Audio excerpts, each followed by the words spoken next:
Eleições 2010. Falta de interesse explica pequena participação das mulheres na disputa. Para alguns eleitores, a vitória de famosos como Tiririca é a prova de que a política está banalizada.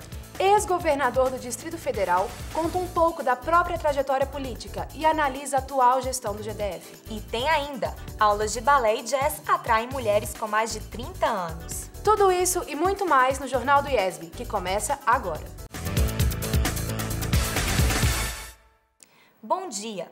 2010 chega ao fim, marcado pela disputa das eleições gerais. E o último telejornal do semestre traz um balanço das urnas. Os resultados, o voto de protesto, as dúvidas que ainda perseguem os brasileiros. Para você ter uma ideia, muita gente não sabe como funcionam algumas regras do sistema eleitoral. Uma das dúvidas é, por que o candidato mais votado nem sempre é eleito? Você sabe o que é quociente eleitoral e como funciona? Olha, sinceramente, eu nunca ouvi falar disso não. E eu também não tenho a mínima ideia de como funciona. Não sei. Não faço a mínima ideia.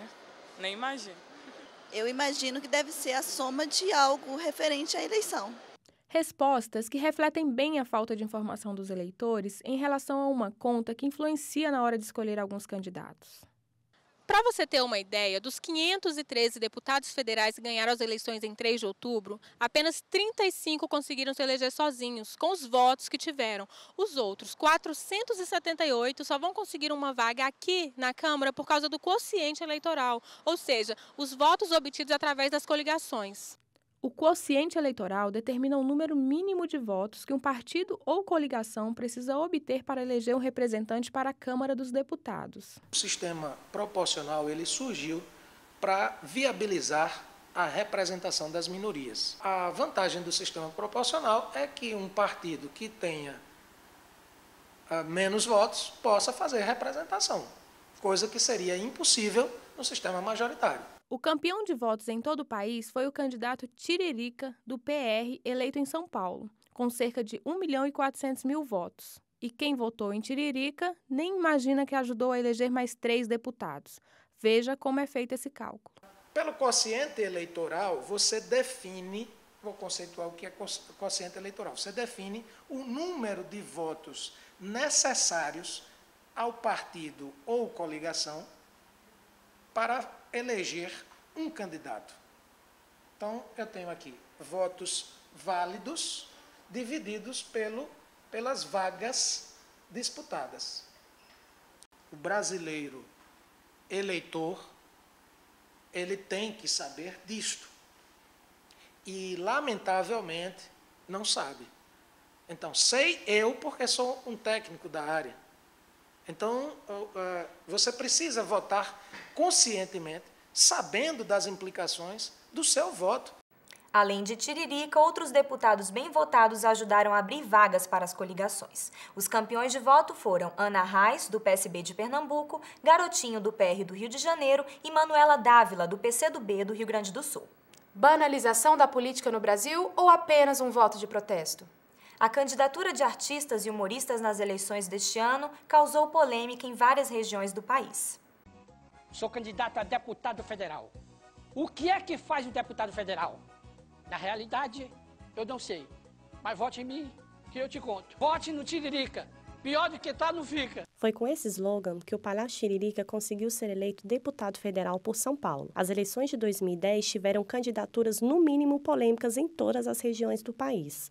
Mulheres frutas, cantores e até maratonistas também apresentaram propostas que deram o que falar. Eu não sou nem a favor nem a contra.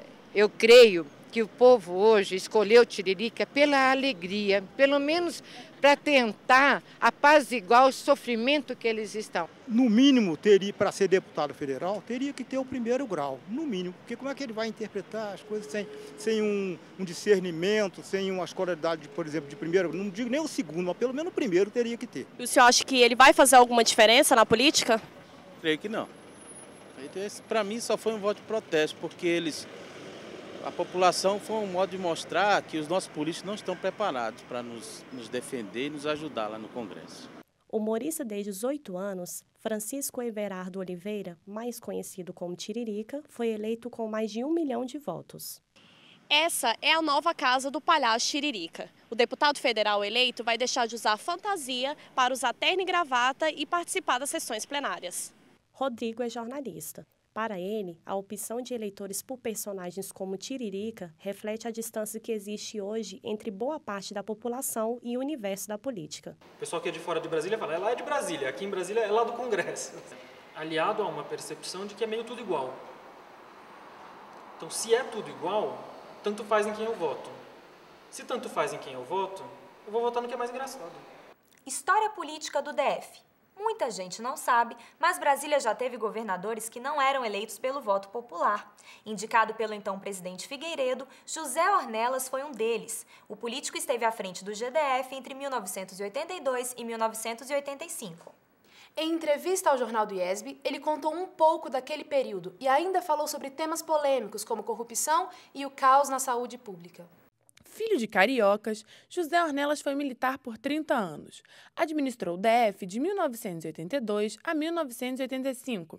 A indicação foi de João Batista Figueiredo, o último presidente militar do Brasil. Antes, Ornelas havia integrado o primeiro escalão do governo. Hoje, aos 89 anos, o ex-governador relembra como foi o mandato. O meu governo, eu tenho a impressão que marcou a sua posição no sentido de melhorar a estrutura, né, do governo e o atendimento aos serviços públicos. Fiz inaugurações importantes, né, criei o Jardim Botânico, né? Criei o Arquivo Público, criei o Museu de Arte. Eu vou contar para você que tem gente que não acredita, e quando não acredita, eu digo, tá nos meus relatórios para quem quiser ver. Eu gastava do orçamento 52% em educação e saúde. 52%. Evidentemente que aí estão incluídas as obras de saneamento, porque saneamento é saúde.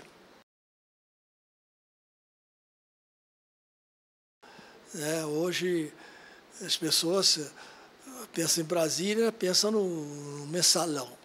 O mensalão que foi criado, o mensalão de Brasília, né? Outros mensalões estiveram por aí, que até hoje não se sabe o que aconteceu com eles, né? Muito piores ainda do que o do governo, né? O do governo foi sério, mas eu acho que foi um fato muito desagradável, muito ruim, que eu lamento que tenha acontecido. Naturalmente, esperado de que ela fosse crescer, não é? Crescer. Às vezes, o fato dela ser tombada inibe algumas soluções que talvez ela estivesse precisando hoje. Evidentemente que de lá para cá, são há 25 anos, né? 25 anos, a evolução foi enorme, né? E, naturalmente, como as outras grandes cidades, né? Esse período todo houve um inchaço, né? E não é só Brasília, né? As grandes cidades, todas elas incharam, né? O que causou alguns transtornos, né? E estão causando até hoje. Desde 1989, a situação aqui no Distrito Federal é equivalente à dos demais estados. A cada 4 anos, a população elege governador, deputados federais e distritais. A única diferença é nas chamadas regiões administrativas. Em cidades como Taguatinga, Ceilândia, Samambaia e Guará, os administradores, que têm funções semelhantes à dos prefeitos, ainda são indicados pelos governadores. Veja no próximo bloco. Saiba por que tantos jovens do DF deixaram de votar neste ano. E mais, faltam mulheres, pelo menos na disputa eleitoral.